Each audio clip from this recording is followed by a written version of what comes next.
যারা বিয়ে করতে চায়, বিয়ে করে নিজের পাপ থেকে নিজেকে বাঁচাতে চায়, তাদেরকে সাহায্য করা আল্লাহ নিজের জন্য ওয়াজিব করে ফেলেছেন।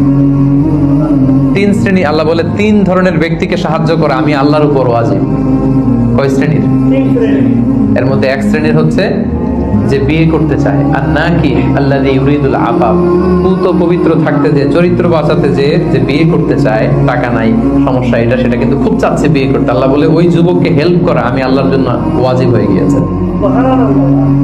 অনেকে বিয়ে করে না এই জন্য যে আগে ধনী হয়ে নেই, টাকা পয়সা কিছু হোক এরপরে বিয়ে করবো, কিন্তু ইসলামের সিস্টেম হচ্ছে আগে বিয়ে করো, এরপরে আমি আল্লাহ তোমার ধনী বানাই দেবো। ধনী বানায় দেয় কে? তো আপনি আল্লাহর সিস্টেমে চলবেন না আপনার সিস্টেমে? ধনী হওয়ার সিস্টেমই তো হচ্ছে আগে বিয়ে করতে হবে। সব সফল লোকেরা, ধনী লোকেরা দেখবেন যে আগে আগে বিয়ে করে ফেলছে। এজন্য আমরা যেন বিয়ে করে হালাল পন্থায় আল্লাহর দেয় যৌবনকে উপভোগ করি, হারামের সাথে যেন আমরা কখনো কোনোভাবে আপোষ না করি, সম্পর্ক না করি।